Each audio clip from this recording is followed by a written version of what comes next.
Hi, my name is Sharon. And I am Danu. And welcome to No Filter Friday, where we bring you the rawest gist plug you with the realest connections, and give you the truth that is very much unfiltered. So welcome. Good girl. Yes, welcome. Really quick yake lakini ni sawa. So of course now in us we have information and news from everything. So first off we're going to start with a debrief. A debrief. Debrief. Come on. A debrief of what has been happening in between last week and this week. Yeah. So apparently Bang is worth a lot, like 12 mics. And Nakada sees that in Kisumu. Like, why are they taking all this Bang? 12 million worth of 12 million worth of Bang. Can say. Unachoma daily. Oh, wait, sorry, no cut way. that.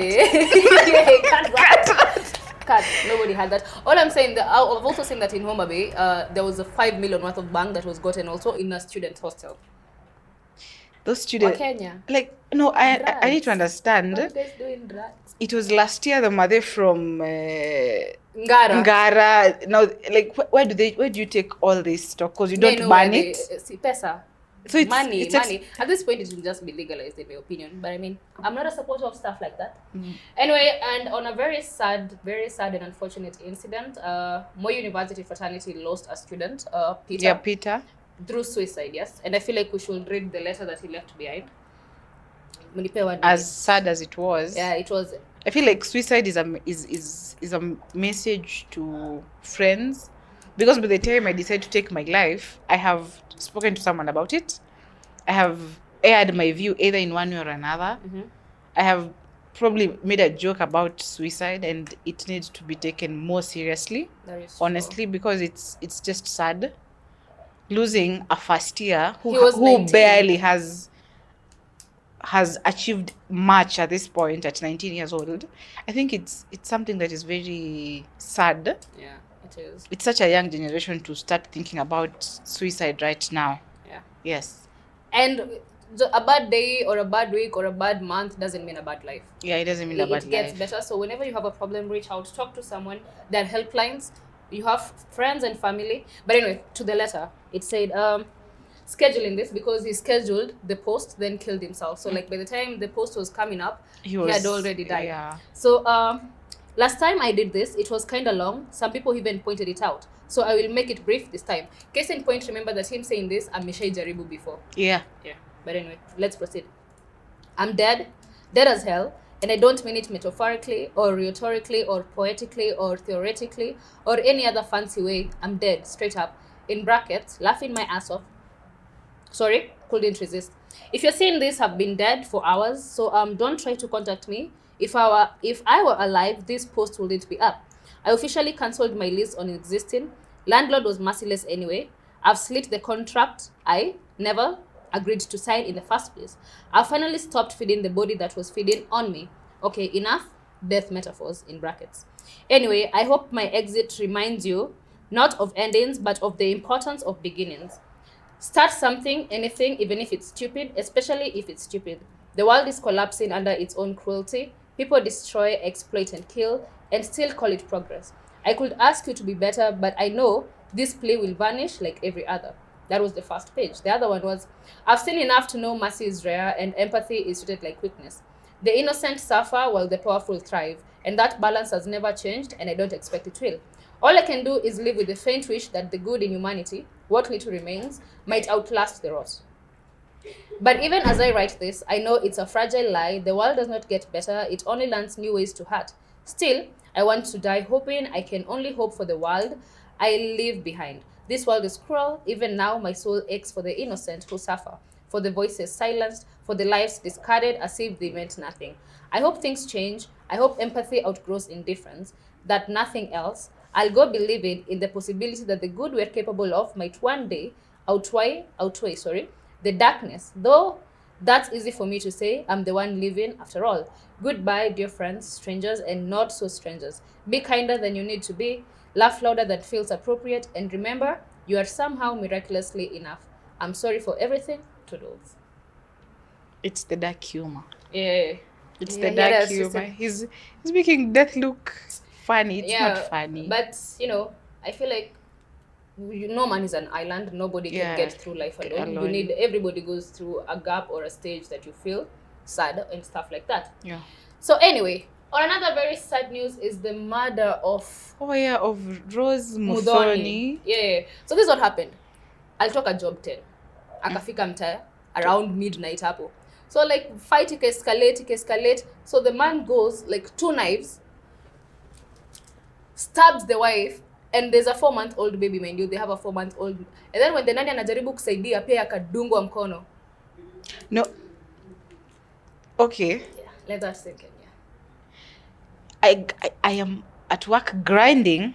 I am late. I understand that I'm late. But I get home, you don't even ask me why I'm late. You don't want to understand why I was late. You get a knife and stab your wife to death. This man should be in jail right now. I hope there should be no case. I really hope he is. It's like it's straight out guilty. Because it's so unfair for this 10-month-old when you're back in a house. Actually, 4 months. months. 4-month-old. So the nanny had to like run with the kid outside to call neighbors. Mtoto anaenda wapi? Juu haizi kana the nanny, of course. So much, like there's so much distraught. This kid might not remember this like later on. But of course when you're smart, you don't have a man because your father killed your mother. So and then when he's smart enough, he gets online. It's like, I think I remember my mom's name was Rose Muthoni. A Google, you come across that your dad, who will be in prison at the time, killed your mom. Hopefully in prison at that time. He will be. He needs to be. He needs to be. Anyway, watizeni wataka kucheza na sisi tena. Wanasema to arrange a mini tournament. Tucheze na wao tena. Na Tanzania tupatane kwenye deck. Yeah. Hopefully the board itakubali maneno. We can play. We see who is who. Because we need to see who's the bigger fish at this point. Vita ya hapa na pale. You know, there's only one way to finish a war. There has to be a win inside. We can't be fighting every day on TikTok. Wa Kenya, Tanzania. Tupatane kwa ground. Bring your guns to the game. We level this nini as it should. At this point, it's fair play. We see who's the boss, because Kenya is the boss at this point. Always Kenyan. Yeah. But anyway. Tutajua. We're not shooting our own horns. Ni vile tu tunajijua. I mean, come on. Out of the CF the tournaments that we had at Kasa, it was just one. Hata stage ni yetu. Na stage ni yetu, by the way. Sasa don't joke around. Anyways, on the more conversational things, what do we start with? What shall we? There is this conversation about gender-based violence. Do you feel like men are being ignored in this kind of thing? I think when we started talking about women, empower women, bring women into sijui what worlds, we forgot about men, which is very unfortunate, by the way, because they're also trying so hard to prove that hata sisi tuko. Because you'll find men, some may find men doing women jobs. You go to a kiosk or a kibanda, you want some veggies, you get a man there. That is, by societal norms, that's a woman's job. But see, they're trying to come back into the picture because we left them like since early 90s, early 2000s. It was empower the women, peleka wanawake shule, give women men jobs. A woman can be a mechanic, a woman can be a what. And now tables are turning. You will find men in the weirdest or in the most unexpected places. So we need to bring them up more and support them. But I feel like when people talk about gender-based violence, inakwanga ni madem, like, mbona wewe umepiga bibi yake? Like it's never about, like, you know, there are actually women wenye wanatandika wanaume huku nje. Wamama ni wabaya, by the way. I want to talk about Nyeri women. Lakini tusiongelelea story wanawake. Those women are terrifying. Yeah, I feel like truly and sincerely, ikifika ni story ya gender-based violence, men are actually ignored, and there are actually men who are in very abusive relationships. Ni yeye ndio anapigwa. But you know, speak up, walk out of toxic relationships. Unajua tunaambiwa Gen Z, you quit haraka. But if you feel, just walk out. Back man you stay msee. There's always a better partner, there's always a better job, there's always better friends. So there's always better. Anything that is toxic, walk out. Just walk out. And people shouldn't ignore that there are men out there who are going through gender-based violence. People should get the notion that gender-based violence is not just about women. Talking about violence, actually, I had someone saying the other day, I was talking to a friend of mine, akiniambia he won't go home juu akienda nyumbani ni kelele tu from the wife. I think that's also a form of abuse. Yeah, that is also a form of that's a form of abuse. Hakuna amani kwa nyumba. Kila siku tu ni kelele. Hata chakula inashiba. But keep that in mind. Next, age gap relationships. Then what is Don't even start with me. No. Don't even start with me. Nah, bro. I gotta ask. I want to know. They want to know. The oldest person I have ever dated. Miaka ngapi? Nasikia kuuliza watu wa crew lakini hata ni embarrassing. Unataka kujua kweli, so useme ukweli. Tell the truth, shame the devil. Your age and their age at that time. Naangalia watu wa crew huku. Wasiongee. I don't want to hear your opinions. So tell me. The oldest what is man the I age have, of the oldest the man oldest man I have you dated. have ever dated? I was 20 at the time. I was no 20. Judgment. You were 20? I was 20. He was 38. I So think 80. he was turning 39. 19-year age Damn it. difference. The youngest person you've ever dated. The in youngest. I was 20, he was alikuwa legal. Alikuwa legal. Alikuwa 19. Alikuwa So ulikuwa 20? 18 and a half. It's either he was 19 or he was 8. Hatuna hapa point. Alikuwa 19. Sasa juu unani attack. You can't it is turning the tables. 40. Okay. 40. I was 22. Okay. 722. 21. Yeah, 22, 21. 20. Young girl, so also girl. He was 33. That's not okay. That's not bad. That's not such a big. It is a big difference. Yeah. And the youngest person, and hakukuwa na kufanya bad manners, by the way. Let it be known. Nile tu we're in school, and I'm checking you out. We're checking each other out. Do you want to be my girlfriend? Yes, why not? But there was never, exchange secrets. We were. Anyway, I was 17 and he was 16. Lower. Aki alikuwa 12. Tunamaliza hii podcast hapo. I was 16, he was 14. And we were kids. Yeah. Aki, you were children. You guys were children. We were, cha baba cha mama. Kuja tukate sukuma tucheze kalongolongo. Unataka kujifanya kucheza kalongolongo? I did. Thank you.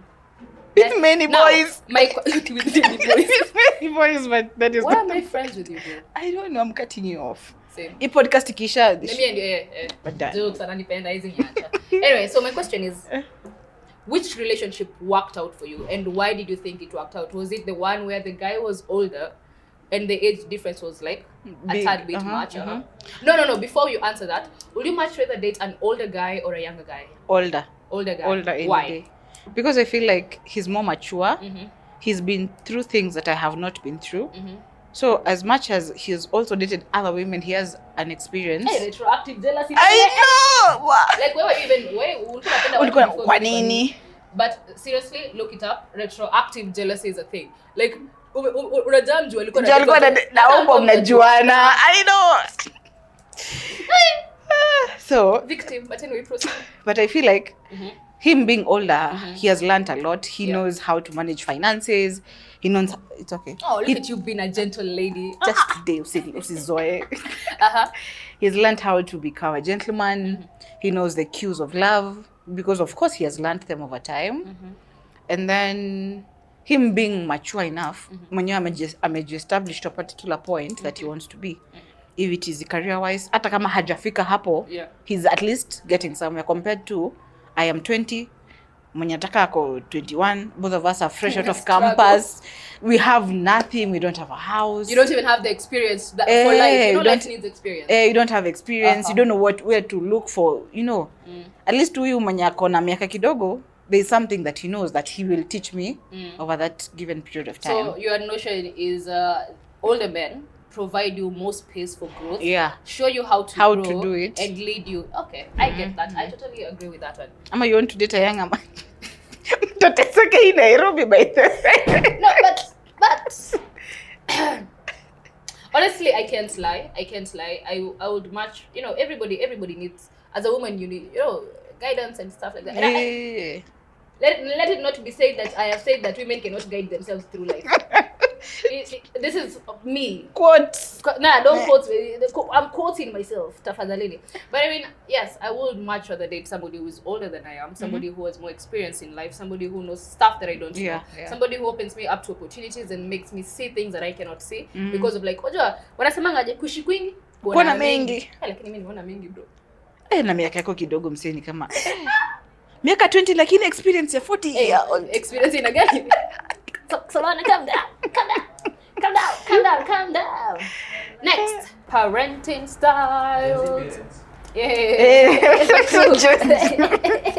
So there are very many different parenting styles.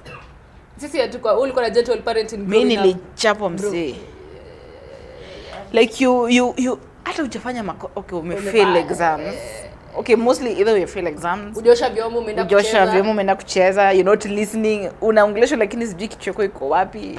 You find a shoe landing in your face. Hey. But nowadays I'm saying there is this gentle parenting, like please wear your shoes. Please. We're Africans. But anyway, there are very many diverse ways of parenting, and people choose their parenting according, of course, how we were raised. I wouldn't say it's the same way that when and if we have kids, that's not the same way we will raise them. It changes with your personality and all that. Kuna sijui helicopter parenting. Oh yeah, when you hover around your child, everything you do, give your child some breathing space, because I feel like, I don't mean this in a bad way. You said like watoto wa pastors. You find their parents are so involved in their lives because everything of theirs is intertwined. Either kama ni kanisa. It's a reflection of the parents. Yeah, so even you even find a kid doing funny things behind the parents' back. Your parents are always over in your space. Kama mko kanisa mko pamoja, kama mko nyumbani mko pamoja. If it is outside, they need to know every itsy bitsy detail. So if they get that one moment of freedom. And there's the free range parenting, which I feel like is good. It encourages independence and self-sufficiency. It's like you go into the world, you do you. Yeah. We will support you, and I feel like that is a very good kind of parenting. But you can get lost because you don't have direction. So I think it can be free range, but with some restriction. It's okay, you do what you need to do and ask for my help when need. But I need also to be a bit involved. Nijue unafanyanga nini wapi. Like toxically involved. Not toxically involved. Ndo nijuange. Unajua kwenye ndanu ako ako 1 2 3 4. That kind of information. Not ati wanaenda wanafanya akona boyfriend yake, akona girlfriend yake. Like kuna absenteeism. And then kuna absenteeism. You just gone. Hata wajua kwa wapi utakuja tu Sunday. The milk never came back. Tunakula dry cereal huko. Tunakula Weetabix imekauka Julienda maziwa na ujairudi kama. I know. Anyway, let's not do that. Tusifanye hivyo. Let's if you decide, because I like you okay chini and have a kid, like that is something you thought about. So like don't get into it if you're not ready for it or if you don't want it. And I want to ask you a question because it's something we have both experienced, or we were both there. You remember that one particular friend of ours? Yes, I do. I think this is a question to everyone. How open do you want to be with your child when you get a child when that time comes? What I want is like feel secure enough to come and tell me things that are like happening to you. I will create an environment where it's open. Mtu anaenda kujificha like come, let's have open conversations. Let's talk about what you're 13. Let's talk about STIs. Let's talk about sexual interactions, like that kind of relationship where your kid feels like you understand them, you comprehend where they're coming from, and you actually care. You see? Yeah. And I feel like that is the kind of parenting that I would go So for. you will give your daughter or your son to just walk around freely in the streets of Nairobi. Na pads, na condoms. Na condoms. Okay, I mean, depends though. How old are you? But at 13, why do you want to have? No, not at 13. Why are you sexually active at 13? So you're just giving them for safety. Why would you give a 13-year-old? Anything can happen, and it's a like That is pedophilic, bro. That is some pedophilia level shit you're saying. I know. Lena Pia Creator has a lot to say on that. But like, okay, of course I will tell you, Takwambia, yes, thing is going, thing is, hey, this is what happens. But don't go practicing that. I mean, tafadhali, let's, and I get that in this modern world, every parent wants to be cool, but limits. But Teach your kids. may look at like TikTok, you see, or TikTok mostly, you find a daughter with a dad at like 13, 14, they're talking about the weirdest things. Or you have a boyfriend at school, yes, what's its name? At What's his 13, name? bro, me at 13 kwa acheza kalungulungu. Because that is very nini. Because I don't understand. You don't fathom. I don't fathom. Why at 13, I'll tell you about sex to be safe. Yeah. But I don't need to get into the gory details of it. You don't need to know what goes where. You see yako kujua side. What eats what? Don't know that. Sorry. I think Naniata. It becomes very difficult to defend you sometimes. This isn't no. Sawa. Sawa. Now, the last thing that I want us to talk about is polygamy versus monogamy. Will you be in a polyamorous relationship? No. Why? Mr. Kushare. Selfish match. But me, I will not share you. But you can share me. You can share me. No. Why would you? Mimi nataka nikuombe bro. Juu sasa. Let me say my friend's favorite quote. Why do we need men? Why would a man survive? No, this is misandry. No. What I'm saying is, which one? Like, also, there are people who are very okay being in like polygamy. Like, I saw a TikTok. I was on a business trip and then my 3 wives decided to come visit me. Misho wangu sema, 2 women, more than 2 women in the same house is brewing poison. But maybe sisi we are toxic. But I feel like polygamy works if the man has money. Because none of you lack of anything. Najua, if you have your, I don't want to say struggling boyfriend. I just want to say, if Amanda, bro. Then I'm going to leave you. Okay, not struggling, but if you have a guy who is I really want to know what word you're going to use. hustle in the streets of Nairobi together, so your financials are a bit constrained. Sasa kama anatumia, if the match he can send you is like 10,000 shillings. Sasa sikipata mwingine atakuwa nakutumia 200 bob. Anakwambia I want nyama, beef and matoke. For that 200. So if he is the top 1%,